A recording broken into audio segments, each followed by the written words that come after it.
స్వయంగా చెప్పారు అని దాన్ని బలంగా చెప్తున్నారు. దీని వెనక ఇవాళ కవిత గారు చేస్తున్న ప్రతి దాని వెనక ఆ లెటర్ దగ్గర నుంచి మొదలు పెడితే ఇవాల్టి వరకు జరుగుతున్న పరిణామాలన్నిటి వెనుక కూడా కాంగ్రెస్ పార్టీ ఉంది. ముఖ్యంగా రేవంత్ రెడ్డి గారే వెనుకుండి నడిపిస్తున్నారు అని వాళ్ళు అంతే బలంగా చెప్తున్నారు.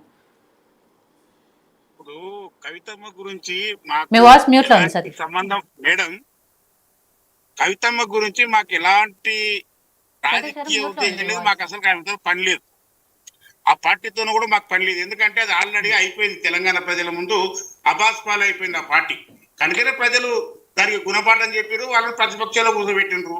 ప్రతిపక్షంలో కూర్చున్న మాజీ ముఖ్యమంత్రి గారు అసెంబ్లీ కూడా రాకుండా పోయిండు. ఈ రోజు ప్రస్తుతం ఏం జరుగుతుందంటే బిఆర్ఎస్ పార్టీ, నేను మళ్ళీ కూడా చెప్తున్నాను, బిఆర్ఎస్ పార్టీ అనేది కేసీఆర్ యొక్క ఆస్తి, వాళ్ళ కుటుంబ పార్టీ. అది ఆ పార్టీలో కేటీఆర్ గారు ఎందుకొరకంటే ఆమె క్లియర్ గా చెప్తుంది, బాపుయే ఉండాలి, బాపే నాయకత్వం చేయాలి, బాపే నడపాలి, ఇంకెవడున్నా ఆ సీట్లో నేను ఒప్పుకోను అంటుంది ఆమె. ఆమె స్టేట్మెంట్ గమనించండి.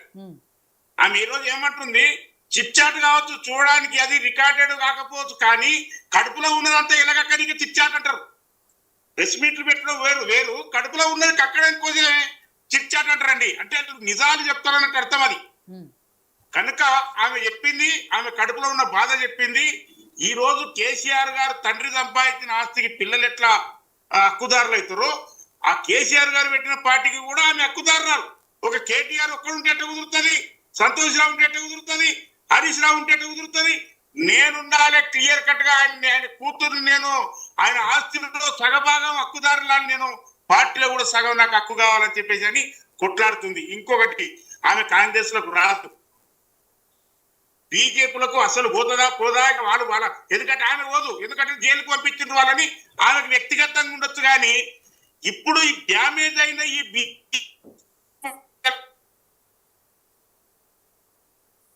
ఎందుకంటే అది వికసిత్ భారత్, వికసిస్తుంది కమలం పువ్వు అని చెప్పేసి అని అనుకుంటారు అందరూ. ఆ యొక్క ఈ గులాబీ పువ్వు పోయి కమలం పువ్వు పక్కన చేరాలని చూస్తుంది. బిడ్డకి ఇష్టం లేదు.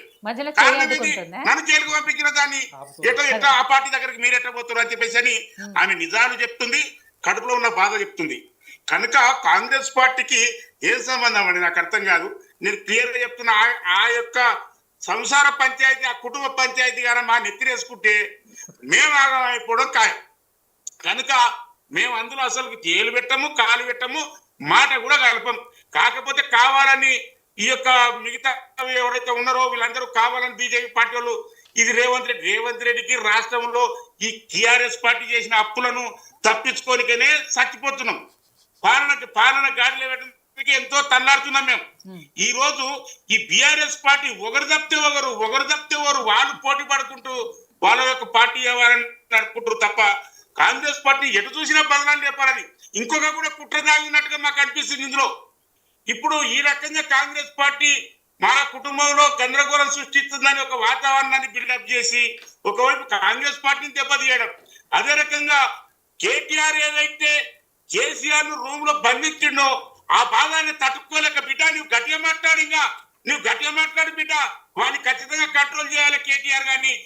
మీ ఇద్దరి మధ్యన మళ్ళీ మిమ్మల్ని పక్కకు జరిపేసి మళ్ళీ తండ్రికి నేను బతికే ఉన్నారా భయ్, నా కాలు సక్రమంగా ఉన్నాయి, చేతులు సక్రమంగానే ఉన్నాయి, ఇంకా 10 ఏళ్ళు నేను పాలన చేస్తానని చెప్పేసి అని చెప్పుకోవడానికి కూడా ఒక కారణం కావచ్చు.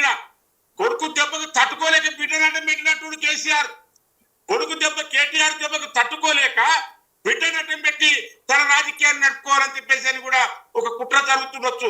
కనుక ఈ తక్కుటమార గజకన్న గోకర్ణ విద్యలు తెలిసిన ఈ బిఆర్ఎస్ పార్టీ కాంగ్రెస్ పార్టీ యొక్క కేసీఆర్ దగ్గర ఈ యొక్క కాంగ్రెస్ పార్టీ బోర్ల పడడానికి సిద్ధంగా లేదు. గతంలో ఒకసారి బోర్ల పడ్డాం మేము. తెలంగాణ రాష్ట్రం ఇచ్చి తెలంగాణ రాష్ట్రంలో కాంగ్రెస్ పార్టీ అధికారంలోకి వస్తుంది, ఆంధ్రలో చచ్చిపోయిన తెలంగాణ వస్తాం కదా, తెలంగాణ ఇచ్చి తెలంగాణ కోరిక నెరవేర్తామని మేము ఒక నిర్ణయం తీసుకుంటే కేసీఆర్ మాటలకు ఆ రోజు మోసపోయినాం. సోనియా గాంధీ కాడికి వచ్చి కుటుంబం వచ్చేసి కాలు మొక్కి, అమ్మా నీకు రుణపడి ఉన్నాం, మా పార్టీని మీ పార్టీలో విలీనం చేస్తామని చెప్పేసి అంటే ఆ యొక్క దగులుబాజీ మాటలు నమ్మి ఈ యొక్క కేసీఆర్ మోసపూరితమైన మాటలకు బలైపోయిన పరిస్థితి ఆ రోజు గతంలో ఉన్నది మాకు. కనుక మేము ఈ కేసీఆర్ ఈ టిఆర్ఎస్ ఈ యొక్క దగులుబాజీ మాటలు, ఈ దగులుబాజీ రాజకీయాలు మా కాంగ్రెస్ పార్టీకి తెలియదండి. మాకు వాళ్ళ పార్టీలో వాళ్ళు ఏం గందరగోళం చేసుకుంటారు, వాళ్ళు నిర్ణయించుకుంటారు. దానికి పులి స్టాప్ పడాలంటే ఫామ్ హౌస్ లో ఉన్న కేసీఆర్ ప్రెస్ మీట్ పెట్టి, లేకపోతే కొడుకుని బిడ్డను కూర్చోబెట్టుకొని చేసుకోవాలి. ఈ రోజు కేసీఆర్ ఆత్మరక్షణలో పడ్డాడు. కేసీఆర్ ఆత్మరక్షణలో పడ్డాడు. బిడ్డ కొడుకు నుంచి తప్పించుకోవడానికి బిడ్డ నటన తీసుకొచ్చిండు. వీళ్ళిద్దరి మధ్యన మళ్ళీ కేసీఆర్ గారు నాయకత్వం వహించాలని చెప్పేసి ఒక బలమైన కుట్ర అనేది కేసీఆర్ గారు మంచి బ్రహ్మాండమైన స్కెచ్ చేసి పెట్టాడు. ఆయన నాయకత్వంలోకి రావాలని చెప్పేసి అని చూస్తున్నాడు. కానీ కొడుకు మాత్రం పట్టం పడుతుండు. నీవు 10 ఏళ్ళు పరిపాలించడం నీకెందుకు, ఇక నీవు ఇంట్లోనే కూర్చో, ఫామ్ హౌస్ లోనే కూర్చో అని చెప్పేసి అని ఆయన నిర్ణయం తీసుకొని అతన్ని బంధించేసిండు. కానీ పాపం పెద్ద ఆయన చాలా మంచోడు. పెద్ద ఆయన కేసీఆర్ గారు ఎంత మంచోడు అంటే నిజానికి చెప్తున్నాను, తెలంగాణ రాష్ట్రం కోసం తనలాడిండు, తెలంగాణ తెచ్చుడు, తెలంగాణ ప్రజలకు స్వేచ్ఛనిచ్చుడు, వాళ్ళ ఇంట్లో కూడా స్వేచ్ఛనిచ్చుడు. వాళ్ళు మొత్తం దోసుక తిని బాగా తెగ బలిసి, ఎక్కడ మెడలు తిరగకుండా బలిసి ఈ రోజు టిఆర్ఎస్ పడి మళ్ళీ తెలంగాణ ప్రజల మీద ఒక హుకుం నడిపించాలని చెప్పేసి కేటీఆర్ గారు ప్రయత్నం చేస్తున్నారు. ఆ ప్రయత్నంలో తెలంగాణ ప్రజల్ని కాపాడాలనే ఉద్దేశంతో కూడా కేసీఆర్ గారు ఆలోచన చేయొచ్చు. ఎందుకంటే ఒక రాక్షసులాగా తయారైంది కేటీఆర్. తండ్రిని బంధించుడు, తెలంగాణ ప్రజలు కూడా ఆగమట్టియాలని చూస్తుడు. కనుక ఈ యొక్క అప్రమత్తంగా తెలంగాణ ప్రజలు ఉండాలి. ఈ యొక్క కుటుంబ డ్రామాలో ఎవరు కూడా చూసి వాళ్ళ మీద జాలి పడవలసిన అవసరం లేదని చెప్పేసి విజ్ఞప్తి చేస్తున్నాం. కాంగ్రెస్ పార్టీ కవితమ్మకు ఎలాంటి రెడ్డి తివాచి వర్తనికి సిద్ధంగా లేదు. వాళ్ళు వచ్చే వాళ్ళని ఇంకొకటి బయట నుంచి వచ్చిన ఎవరు కూడా మంత్రి పదవి